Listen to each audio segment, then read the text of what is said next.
Hello, everyone. Welcome to the Ophthalmology Experience, where we discuss everything ophthalmology, but we focus more on the business side. I'm your host, Guido Piquet. This podcast features conversations with industry leaders, practice administrators, and physicians about the challenges of running and growing successful practices.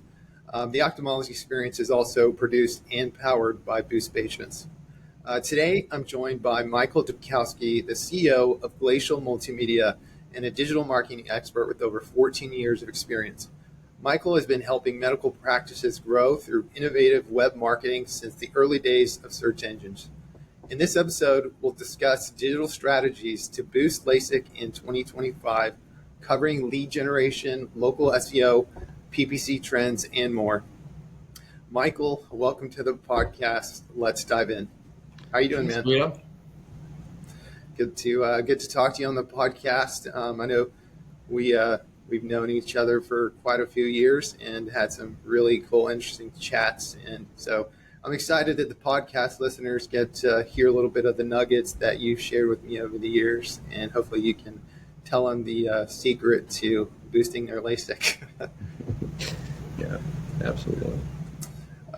So I guess, Mike, could you just give the listeners, I know many people know you, but could you just give us an idea of how you got into ophthalmology and a little bit about your background, just because I know you're a guru, but if somebody hasn't met you, I think they should understand the full scope of who you are. Yeah, no, I appreciate the opportunity to tell the story, and I like the story, obviously. One random day looking for a job in Chicago, Illinois, I just walked into an office of 5 people and applied for a product manager job. And I was like, well, what do you guys do? And they're like, well, we consult laser vision correction practices. And I was like, what is that? And they're like, oh, we fix your vision with lasers. I was like, up until this point, I had no idea of the difference between an ophthalmologist and an optometrist. So quickly dove into the ophthalmology field there and worked at this company that built LASIK practices from the ground up, oftentimes out of hospital systems, and they would buy all the equipment, do all the marketing and these kind of things. And so my first job was I was the product manager for a patient education CD-ROM called the eCounselor. And CD-ROM? Back then we would send out the CD-ROMs to the prospective interested LASIK patients, right? So it was you and AOL sending out CDs? Yeah.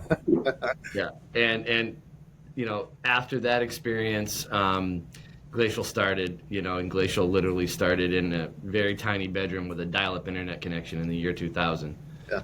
And for me to talk on the phone, we had to unplug the design computer so that we could send any files at that point, which would then take quite a while with the internet speed back then. But that's how I all get started. I had done a lot of work to pre-Glacial with a company called Sunrise Technologies. They made a procedure called laser thermal keratoplasty. And ultimately, the procedure didn't work, but it was more or less a all laser-based approach to CK. So it was basically laser vision correction for people with presbyopia, and trying to fix that problem. But ultimately, it couldn't, and then led to the failure, and then hence me starting Glacial thereafter. Yeah. So you just walked in the door, you said, right? You just kind of I applied for a job in the paper, and I had no idea about anything related to laser vision correction or ophthalmology, and it was obviously one of those life-changing days. So, yeah, I like that. I mean, I told my young daughter looking for a job, I'm like, if you want to get something done, you just got to make it happen. You got to walk in the door. So she actually did stand and walked in the door. So, and I think that mentality kind of encapsulates what us as LASIK practices need to do. We just need to make it happen, because they're not just falling in our laps, right? I mean, we've got to get out there, get creative, and put our foot in the door and figure out how to make some changes, because the last couple of years has been a little tough for most of us. Right? Yeah, there's a so what do you think? There's a lot going on with refractive surgery business in general right now, and I think Q1 we saw the RSC, and if people aren't familiar with the RSC, is the Refractive Surgery Council. They came out with a report at the end of quarter 1 I think Jim Walkman was the one who wrote it. Outstanding paper, but it basically talked about the downward surgical volume trend of LASIK, down as much as 19% at that time. I think sliding into Q4, we've realized even more decreases. And I do think you're right, Guido. We need to kind of take this opportunity now and be creative about how we move forward. And I do think this is one of those kind of timeline moments for LASIK where people are going to look back and be like, oh, there was like 4 or 5 moments in the history of LASIK. This is going to be one of them, because I think we need to approach, how we handle many things about the process from lead to consult to surgery, and then even things in post-surgery, right?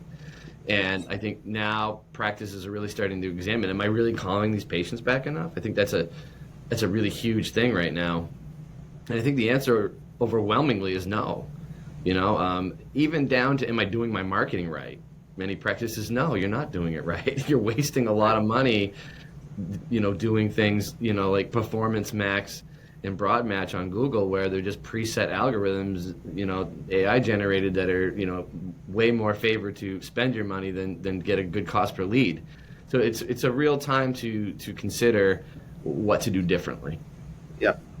And maybe what not to do, which seems like many are doing, which is really hit it on price. It seems like everybody's racing to the bottom on price. And we're seeing this. I mean, obviously, the price of LASIK has not really changed over the last 15 years. And even more so in the last couple of years, we're seeing that the different people in our markets just really dropping that price. And I understand the inclination to do that, because you're just trying to figure out whatever the heck you can do just to get the people to come in. But I feel like we continue to devalue what we're offering people, and we can more and more become a commodity, and more, it just becomes, something that is just something you can get, and it's not a life-changing thing. And it really is. If you think about average price of LASIK is probably around $4,000. I mean, that's one of the things that I'm not big into telling my kids to finance, but if you don't have the money, then that's one of the things that you could probably justify doing that. So what do you think about practices that are using that as their primary strategy, just saying, we're just going to drop the price and keep dropping until people come in? Because I haven't seen a big increase when people do that. Yeah, I personally have watched the race to make LASIK a commodity over the years, and quite frankly, it was sad. Other elective medical markets decided not to do that with their procedures, veneers, things like that, and they kept their prices higher. So it was really, really sad to kind of watch it happen. And I think, post-COVID, we had a little bit of a resurgence of, okay, let's increase the price again. There's value here. This is outstanding. And I've always sort of had to be agnostic to prices because of the clients I work with. So I've worked on both sides of the coin. I've worked on practices that have really, really aggressive discounting, and then I've worked with groups that are like super high priced, and they try to provide like a value proposition. And ultimately, I think we need to recover from the setback to the commodity level and try to build some value back in that. And I see some new opportunities, quite frankly, with Evo, STAR's Evo ICL project, and then Zeiss with Smile. These are 2 next generation laser vision correction procedures that are enabling practices to put a little bit of a higher price on that, But with that also comes, the struggle of like, okay, well, the guy down the street only does LASIK, and he says I don't need Evo, and how do you get around that objection? So, but yeah, it's a tough one. It's a very tough one. And those 2 things that you mentioned, they definitely have their place, but LASIK is still the gold standard. It's still the most performed procedure when you come to those vision correction procedures by a huge margin. So I feel like we really need to continue to invest in showing the value, because people are spending money. I was traveling this weekend, and the airports are just packed. And I saw some stats that this is going to be one of the most frequently traveled, more people traveling than ever. So people are spending their money, but I guess we need to figure out how to get them to come back to seeing that if they do have vision correction issues, that there is value in what they're doing. Yeah. So maybe do you think it's generational? Because I know a lot of the maybe millennial or Yeah. they might kind of see experience as more important, so they're traveling and not spending money. I don't know. What do you think about that? Well, Guido, I think you bring up a great point because people are definitely spending money, and the travel season is going to be one of the largest ever. And if you've traveled lately, plane flights are not cheap right now. They've been very expensive for the last few years, and almost doubled in price. And makes it very difficult even to travel for business. But yeah, I think there's a couple of particular problems generationally speaking. I think we got to. Mike Endel from Ficta and Endel, Dr. Endel, he kind of called me one day and was like, hey, we're really struggling with this 18 to 24-year-old demo, and we can't seem to get any of those people in the door. And, I started to try to look on strategies, and, quite frankly, I struggled. I'm going to be honest. I struggled to win that game. So if anybody out there has any magic answers on how to approach that demographic right now, I'd love to hear, and I'm happy to collaborate. To find out and do better myself with that. But, I think I started to get a little introspective at that point, and I realized, okay, well, I have a 21-year-old in my house. What does his life look like, right? A, he's in the house still, right? Yeah. B, he has no expendable income after his car payment. So even if he tried to afford rent, he wouldn't be able to afford it. So he's got a car payment. That's what he's paying for. That's all he's going to be paying for. He's absolutely has no money to afford any kind of elective medical procedure. So, that's just my personal snapshot. Yeah. I'm sure that there are 21-year-olds doing better out there and crushing it. But by and large, the generation with the inflation, right? With the inflation and the salaries not increasing at the same rate as the prices to buy basic things like groceries and stuff, I think that's where that demo got into a problem. And that fell out of the bottom of like what we were used to having in our sort of LASIK refractive surgery category. Yeah, it makes sense. I mean, we're seeing the exact same thing in our market, and it's been really hard to attract that mid-20 to younger, even up to mid-30s. It's been challenging, just because, like you said, it's just more expensive to live. But then the other person on my shoulder said, well, why are they on planes? Like, why are they taking these trips? Like, why aren't they seeing the importance of taking care of something that is going to last them, their lifetime, likely, and doing it? So I think we're missing the mark in getting that message out there, and maybe things will turn. I think they absolutely will, but we have to stay in their ear, right? So by the time I agree with you on Guido, and just think about it.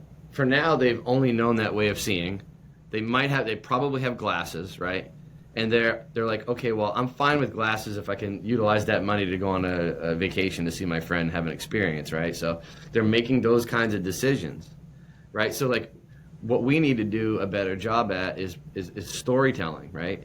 And storytelling about like all the amazing things you can do without glasses after vision correction. Like for me, I had LASIK 21 years ago, so like, oh my God, like the day after, I couldn't believe it, and I'm telling everybody about it, and now I'm able to, I can go skiing, I can play sports outside, no more fogging glasses. It was just absolutely a great thing, and maybe we need to get back to a little bit more of that, like that video storytelling experience, and not just like a cell phone video of like someone in your office for 3 seconds, but like a story, like building like stories around somebody in the community that got LASIK that like now can do all these things. And just an idea for for your question there. But yeah, I mean, I wonder if you think it'll, like, people would listen to, especially that demographic would listen to a full story as a full story. Like, I feel like you might need to get creative on where they are, TikTok and Instagram,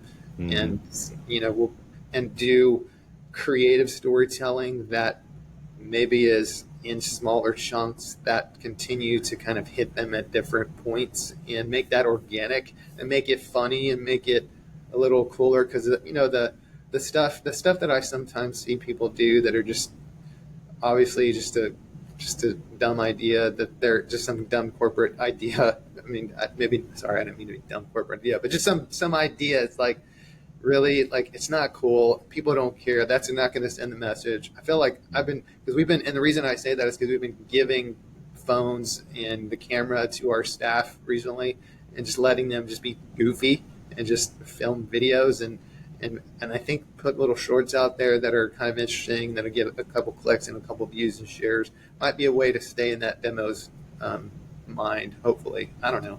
I'm just shooting. The RSC also put out a little bit of a story about the TikTok usage of TikTok for that younger demo as a way to kind of get towards them.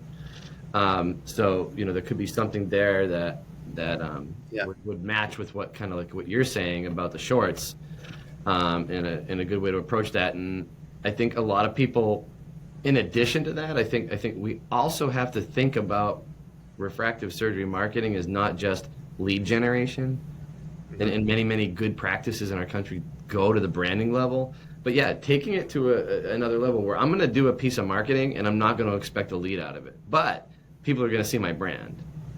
Right. I think we need to Right. kind of really open that door. Right. So can you expand a little bit on that? Because you said, and I agree with you, it's not just about generating leads. It's about, the entire patient journey, and then, how are we communicating and how are we reaching that person? Can you talk a little bit about that and what you've seen and what you think?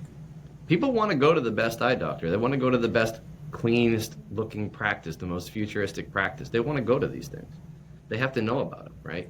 And I think where practices get hung up with marketing is this like incessant need to know like ROI, and that's great and all. And you could do 3 things that do really well at giving you very accurate return on investment numbers.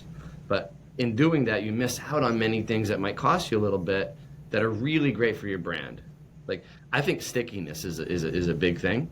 And I got a call last week from a client that's like, whatever you're doing here, can we do that for my practice? And I didn't know what it was at the time, but it was display advertising on Google, and Facebook remarketing. And using those 2 vehicles, we were able to really, really make things sticky.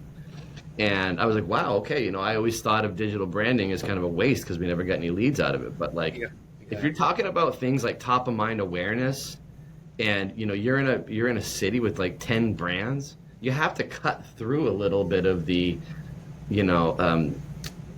volume of practices that are actually out there and like make yourself a little bit like as one of the more notable ones. I think there's something there. A quick break brought to you by Boost Patients. If you're listening to this podcast, you're probably a physician, a practice manager, or maybe even a marketing manager of an ophthalmology practice. And you're always looking to grow your practice. You want to bring in new patients. And so you tend to think we need to spend more money on marketing, do more about SEO, website, digital ads, or et cetera. But we're not so sure. We've mystery shopped dozens and dozens and dozens of practices, and we think there's a major challenge that you have in terms of actually following up with the leads you have. We don't actually believe that you need to spend more money driving new patient leads. We think you need to assess and evaluate how you're actually following up with the leads you're getting and maximizing the marketing spend that you're spending. So if you want to evaluate how your practice is doing this and discuss how you could follow up with your new patient leads more effectively to increase consults and drive up surgery volume, head over to boostpatients.com and book a quick chat with me, and we would love to help you. Thanks, and back to the show. I can give you the perspective from the practice side of what you just said. So, when we look at where we're going to put our money, it's been really especially hard the last couple of years because you have shrinking volumes, shrinking revenue, and so it depends on what camp you're in. If you're bringing less money, do you spend less money? Or if you're bringing in less procedures, do you spend more money? I think there's probably a valid argument for either camp. But from like when we're sitting there looking at the hard dollars and cents, and we have to make decisions about where we put money, we really need to know what's performing, what's not performing, where can we maximize our investment, and I think there's, to your point of, I think there's some of it is you may not know 100% of everything that's happening, but you don't want to just pull back all the way and then say, oh, well, only these two things have shown any leads in my reporting, so that's only going to where I'm going to put my money, kind of missing out on the rest of the boat. But I think it's important for me, like, we've had several conversations over the years about where are we going to, hey, it's tight, Mike. We got to figure out how to make our budget work. So I don't know. What do you think about that? No, I mean, I hear you, and I certainly wouldn't want to be in the camp of making less and spending more, but that is a reality. People do that a lot of times. It's very common in a down market for people to spend a little bit more while other advertisers drop out. I think, it's very easy for an ophthalmology practice to spend money in dumb ways. Of course, I've worked in this field 25 years. I've seen it happen, and it's easy. Oh, someone's got a friend, they work at this magazine. You actually absolutely got no leads from that magazine that barely had any distribution locally, but you still got a full page ad in that magazine or whatever, and you can't track that to any particular surgery. I've seen stuff like that happen all the time. But on the flip side, there's new things out now like YouTube pre-roll, where if they don't watch 6 seconds of the video, you don't pay for it. And there's another thing coming out, and I'm really surprised people are not onto this one yet, but it's Google local ads, and it's a verification system. And you only pay when you get a lead. So it's a really interesting new media. It's labor intensive to put it together. You have to get a lot of verification and certification things from the physicians and submit them and all this jazz. But that's another unique thing, and neither of these are very expensive. But yeah, $3,000 for a one-time full-page ad in a magazine, that's right. Anyway, so I think you just gotta. It's a give and take. You just gotta find what works for you as a practice. Let's talk after this about what you just said. Because that sounds interesting. So let's go back to the Refractive Surgery Council article real quick, because I want to reference a few things in there. So that they were talking about, they've showed some pretty big drops, anywhere from 10 to 20%, depending on the practice. One thing I noticed in that was the correlation between LASIK volume and then the Michigan Consumer Sentiment Index, which is pretty crazy to see how that index goes up and down with the refractive procedures. But one more thing I noticed about it, though, is that just recently it looks like the sentiment is now slightly higher than volume. So I'm wondering if that signals that a turn in LASIK volume for the positive, because historically the sentiment, that's been the reverse. So do you think that could signify that we should have a better year, hopefully, coming up? I would think that signifies an interest in demand. I think there's many people out there. You've probably heard the word top of funnel, right? We have no issue getting top of funnel leads, and I think many practices are in this boat where they have a lot of people that they're thinking about it, they like the idea of it, but they're not really ready to go down the journey yet. Yep. So I think it. Yeah, a lot of the lead numbers, the sentiment, these kind of things, I would think that is an indicator that demand will pick up. We're crossing our fingers. So do you see with the practices you work with, I mean, like for us specifically, our vendors will tell us, look, everybody's down, but you guys are not as down as most others. Do you see any anomalies out there? Are there some practices who are not as down, or maybe not down at all? Yeah, I absolutely, and they're in interesting pockets of the country. I think if you're in a major metro area, well, at least this is what I'm seeing, you're down, right? And I think by and large, that's because of there's oftentimes a lot of competition in the bigger market. So I'm seeing these sort of anomalies here and there. Not many, but a few definitely that are totally flat or a little bit higher than. Or actually up, so they're out there. Can you get them on the phone so we can have a conversation? I mean, yeah, I think if you think about the difference between Little Rock, Arkansas, and Houston, Texas, you're gonna see a big difference there, right? And those are the kind of markets that have a little bit of an advantage right now because the competition is often less. And Houston, Texas is one of the biggest refractive surgery markets in the country. So yeah, I joke, and we are down, but we are also lucky because I think in our market, we've been hit by the constraints of the economy, but we still have some growth. People moving to the state, and we're growing that population. But we're seeing not just a decrease, not just in LASIK, but we're seeing it in just people coming in for an exam, and our referring optometrists are seeing decreases in their clinic schedules. So I think just all of those things together, I think it's just it's pretty easy to say it's the economy. It's just things are more expensive right now. And I think that pendulum is going to swing. But we have to position ourselves to be ready to take advantage of whenever that swing comes. Right? I also, think about this one for a minute, right? So last week we were reviewing our numbers from 2019 compared to 2020, year-to-date 2024. And what happened in between 2020 and 2023 was this bubble, right? We had a bubble of people that couldn't go places, they couldn't have experiences, so they started to work on themselves. They started to get veneers. They started to, get facials and Botox and just work on things about their health and because that's what they could do, right? And if you look at the Google search data, we have a giant bubble, right? So if you look at like search demand for anything like LASIK or cataract surgery, there's less of a demand on the Google curve because that was the time when everybody was getting elective surgery procedures, was that bubble time period, right? And so I think we need to understand that, like, although we're down from 2023, go back and look at 2019. Go back and look at your cost per leads. Although we're increased, our cost per lead is increased from 2020 to 2024. It's still lower than it was in 2019.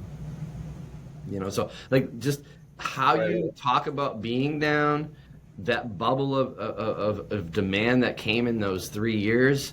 I think people are going to need to kind of like level set with that and sort of understand 2024 to 2023 does not look good. I hate sending out reports to my customers that show that, but we are still up from 2019. So anyway, I thought that was an important point to make. So it's only what did you do for me lately, right? It's like you get used to that big boom in volume and you hate to let it go, but it does seem like a normalization of where the market was going, and then you see that big bubble. So maybe there were so many people in the pipeline that we served with LASIK that now it's going to take time for that pipeline to fill back up again. Yeah. So if you're, we're never going to stop trying, right? I mean, we're going to continue to hit it. Yeah. So what would you say are the top engagement strategies that you're using with your clients and that you think is the best thing to do? Like, where should we be focusing our efforts? If you top 3, top 5, whatever you think. I think, I want to answer that in 2 different ways. One, I want to answer that from the LASIK hat, and then I want to answer it from the ophthalmology practice hat. So my first strategy would be, I think everybody really needs to take a solid look at Generation X and the purchasing power that they have and the amount of money that they spend on healthcare. Like those things right there. So what I'm doing is I'm sort of like, okay, we could be doing refractive lens exchange here, right, on 45 to 65-year-olds, which is my category. So I understand these people very well. They think they need LASIK. They're 52 years old. They never had LASIK. Now they have some money and they're like ready to buy. And then when you tell them, hey, you could actually get something really good for your eyes at your age and you'll never have cataracts, like that's a very, very compelling story. And there are different pockets of the country trying to figure this out right now. They're doing radio advertising for it. They're doing TV advertising, and then they're capturing that demographic in those sort of traditional ways, which is very interesting. The other thing is 82% of Gen X is on Facebook, which is an unbelievable place to get leads at a super low cost per lead. So definitely seeing some practices take advantage of this, but we're at the beginning of the process of there's a lot of education that has to happen because nobody knows the word refractive lens exchange, right? Or clear lens replacement, whatever you want to call it. So there's work to be done there, right? And before that's going to be a household name like LASIK, there's definitely work there. So take that for what it is, and then let's talk about the LASIK side, because LASIK is still the dominant keyword.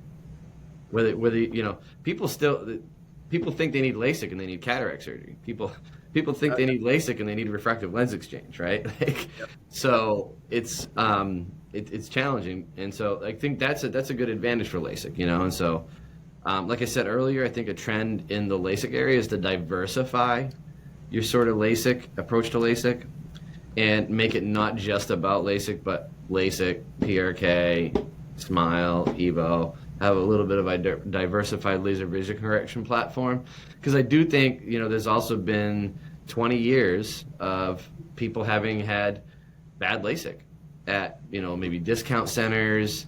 I work with a lot of like practice level people that, you know, often have to fix ectasias and things caused by somebody that can only do LASIK, you know, and so there's 25 years of bad press out there, you know, and the voice seems to be getting louder. And this is something that RSC talked about. Going into that RSC article, I was totally out to lunch on this issue. I thought it was all about the economy. I thought it was all about inflation. And when they started bringing up all of these things and all of these kind of subculture underground stories that are out there, I was like, whoa. Like, it was downright scary, you know? And so I think we need a little bit of like recovery from that, and a little bit of like, hey, we have evolved. Like, the story this guy's telling was from you know, a microkeratome driven, you know, LASIK procedure from 2003. And that's me, right? So like, you know, LASIK is very different now, and these other procedures are very different now. Things have evolved, but I don't think that story is being told very well. You know, we're losing the battle to the people that have had the bad LASIK with the dry eye that's crazy, that, you know, like really bad, you know, side effects that like some people have, you know. Do you think that people that are hearing that negative rhetoric are just not coming in? Because I can tell you from our experience, I mean, we don't really hear patients saying that very often. Like, hey, I heard this, I saw this story, is that true? We don't really hear that. So, but I can say we are also, you know, have a long history of great outcomes and have made a name in the industry and in our market. So, you know, how can you, for people that are trying to combat that, I mean, I think for us, it's been just give them a great experience and great outcomes, and that negative rhetoric isn't going to have as much of an impact because your positive brand and the way that your practice is looked at in your market is going to outweigh those voices. So have you seen, like, maybe the bigger practices are the ones that have more of a history aren't seeing as much of an impact because I don't really hear it, or maybe they're just not coming in when they hear it. Yeah, I wish I had more of a magic answer here on this one. It's a very big question mark as to what's really happening here, and I think you bring up a good point. Are they even coming in? Is this this is a batch of people that have an objection, a fear objection, and they're not moving. Like, they're not coming in. They've somehow decided glasses are safer, and they're staying in that mode. You know, there could be a little bit to that. But I think we just need to keep burying. Like, we got to bury that, right? We just got to bury it with our stuff that happens most frequently, which is patients love it.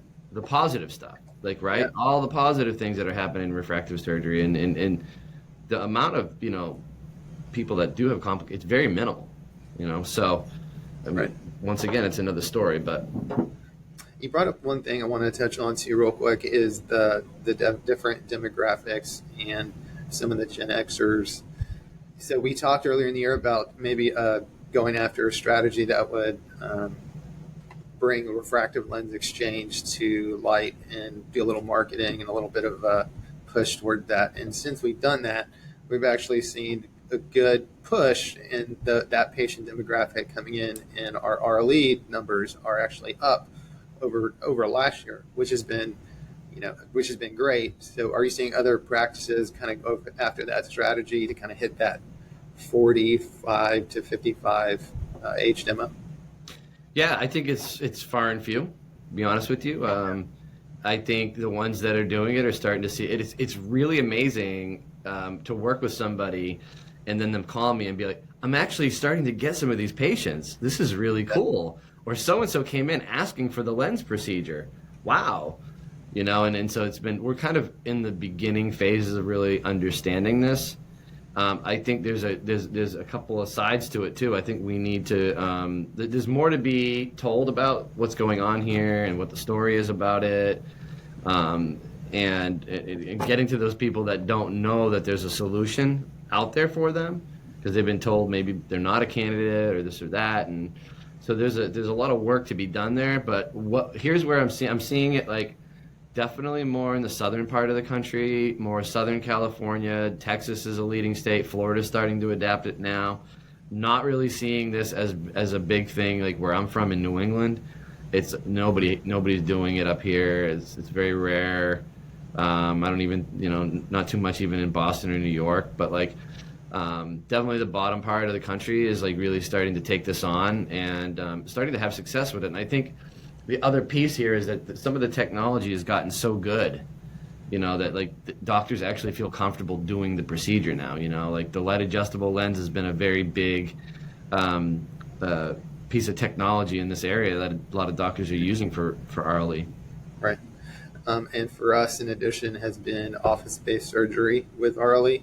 It's really Huge. Helped us to bring that concierge experience to that age demographic. So we just it's been almost a year now. We did that in Austin, and it's been awesome. The patients love it, and it definitely is a concierge experience. And so you can take that RLE demographic and say, you give them a LASIK type experience in your office. So that putting those two things together has been really helpful for us.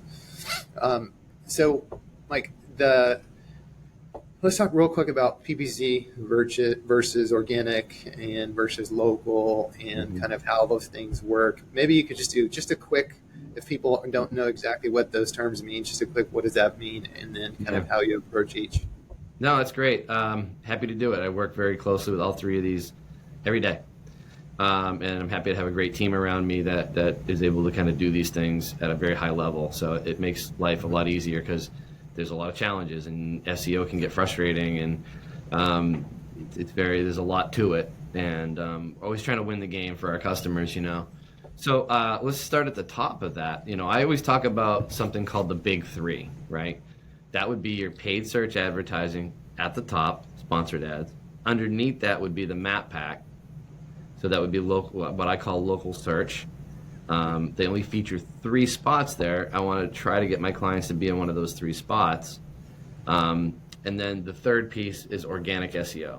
So that's kind of the order of operation. PPC, maps, local, and then organic SEO. So each one of them is different. Each one of them, I guess you would say, has a different algorithm, per se. So we'll start at the top with paid search. I like paid search a lot for LASIK marketing. These are more mid to bottom funnel leads. This is somebody that has intent to buy. They're a now buyer. They're ready to correct their vision. They're tired of the hassles of glasses and contact lenses. They're ready to see what this is all about. They may still be in the shopping mode at this point, so they might, fill out contact forms at many clinics. This is why it's really important to have your process down. You're going to need to get back to that lead very quickly. And I think that's been a huge issue this year in terms of response rate. You just completely fell off the table, and I'm not sure why, but it's very hard. It's very rare to see a practice pass a mystery shop these days. Yeah. So that's a very big thing. In the paid search realm, obviously, because they're more bottom to mid funnel, you're going to need to spend a little bit more for it. So you're going to have a heftier budget. So $500 isn't going to cut it there. You're going to need something more in the 3 to 4 range to be anywhere effective, and that's just cost of marketing there. You're going to get good leads in. Typically, use them with a landing page there. The second piece down is your map pack, and this is it's an organic thing. You're not necessarily paying for it with the map pack. So you want to try to get in one of those 3 spots, and we run these grid reports because what's interesting about the map packs is the search results change depending on where in the location you do the search. So if you're on the southwest side, Google's going to favor the practices that are more southwest side focused, right? They don't really want to show you somebody from the northeast corner, right? Right. So naturally, if you're on the southwest side, you're going to have a lower probability of doing good on the northeast side, right? So Google's all about trying to serve the most relevant results. You can no longer be in Katy, Texas, and show up for LASIK Houston. Like, Google's not Right. interested in that. They're looking for Houston only, right? Right. Yep. So, but this local search algorithm is vicinity is a big part of it, and so you have an advantage too if you're like closer to the city center. But other things that do factor into this are the amount of reviews, the volume and the quality of the reviews, and also citations. And I think citations is the aspect where practices sort of like forget about or they don't know exist. So a citation is a name, address, and phone number listed on a different website than yours. So every instance of your address being listed on a different site is a citation. And what happens is most of this is like, automatically scraped from websites. You'll end up with wrong phone numbers, suite number problems. And so you really need to have a service out there that's going to go correct those things. Like, there are some automated ways to do it. There are some manual ways to do it. But like, if you don't have a good citation profile, you're going to have less of a chance of showing up in the map pack. So that's the local piece, which I think kind of is an underrated piece. I mean, people often will just call the phone number from the one in the map pack and like not bother to look at anything else, right? So then underneath the local maps, that's when you have your first organic results. This is your SEO, right? And so the SEO is primarily based around three things: content, code, and connectivity. Connectivity being incoming links. And so I think you want a really good blend of all those, and I think that like that works the best for SEO. Is like, you can't just be like focused on one piece of SEO and expect to like win. You need, and I think a lot of people try to shortchange their SEO program by not doing blogs. And I was one of those guys in the early days of blogs. I was like, what is this? Do we need to do it? Is it necessary? It doesn't seem valuable. And over the years, the writers at Glacial showed me the value of it, right? And what it can mean to traffic, and what, when you increase your traffic, how that increases your search engine result rankings, And so there's a lot of components to blogs, and what's not going to work for a blog is an AI article or a duplicate copy or somebody that copied something from here and it's 2 paragraphs, right? Your blog articles need to be 1,000 to 1,500 words. They need to have a internal linking strategy to push at the pillar pages or service pages of the website. When you put that all together, that's really where the content piece, I feel, comes in handy. I think if you avoid the conversation of, links has always been one of those sort of things that people consider like a black hat thing. But I believe there's a natural way to do it. And that's what we try to do, is emulate a natural approach.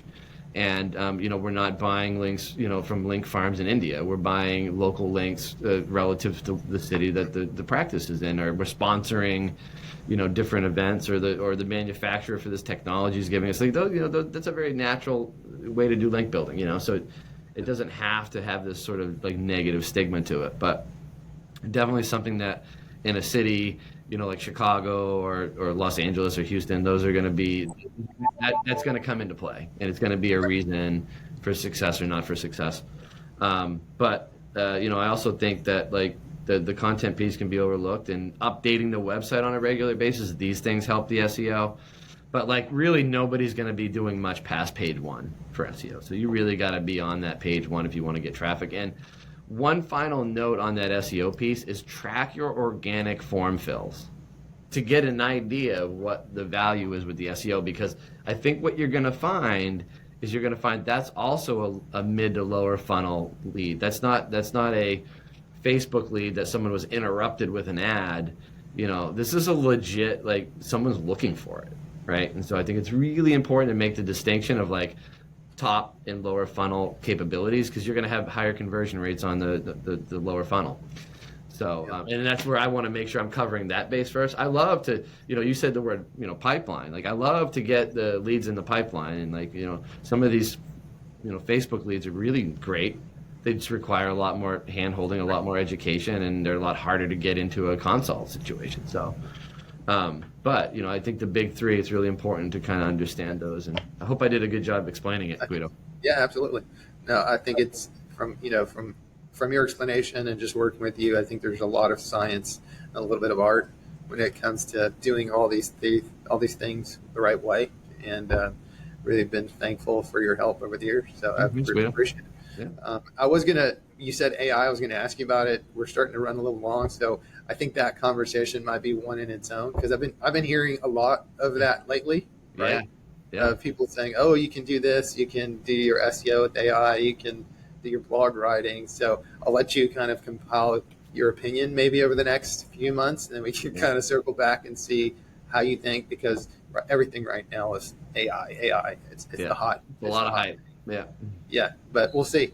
One thing I wanted to ask you, we kind of got to wrap it up, but you were talking about where you're from up in Maine. So my wife and I have been talking about doing a vacation somewhere in the country. We're trying to figure out where to go. And she's like, what about like Maine? We can go up there and it's February. I'm like, well, let me ask Mike. I'm going to talk to him this morning and see what he thinks about Maine in February. You don't want to be in Maine in February. I'm going to tell you right now. Right. But Maine is a beautiful place from May to September. So, if you come here, even if you come in like the fall and October, we have an unbelievable foliage season here, and just some awesome scenes and rivers and oceans and mountains and like a lot of outdoor things to do up in Maine. And I'm really happy I returned back. As I mentioned earlier, I was in Chicago at one point, and I think Chicago is a fantastic city, but like we don't have traffic here. It's chill. You can still afford to buy a house here. It's a really nice place to live. Thanks for asking. Yeah, well, okay. Well, I'll let you know when I'm coming. I just won't come in February. And I knew that was going to be the answer. I was like, it's too cold. Yeah, we can't handle that. We're from Texas. We can't. Yeah, it's going to be very unpleasant. Well, hey, Mike, it was really good talking to you today. You have a lot of insights that I think people can really learn from. And if any of the listeners want to learn more from you, they can check you out at Glacial Multimedia at glacial.com. Or they can look you up on LinkedIn. I'm sure you're a pretty easy guy to find. Yeah. And I just want to thank again the listeners for joining us today. And if you want to keep up with the podcast and these interesting conversations, don't forget to subscribe and share it with your friends and give us some reviews. And another shout out to Boost for helping us produce this thing. And we talked a little about pipeline. If you ever are interested in getting a little more in depth on your patient pipeline, you should definitely reach out to Boost. Hang in there, ophthalmology gurus. We'll get through this experience together. Have a great week ahead, and thanks again. Thanks, Guido. Thanks, Mike.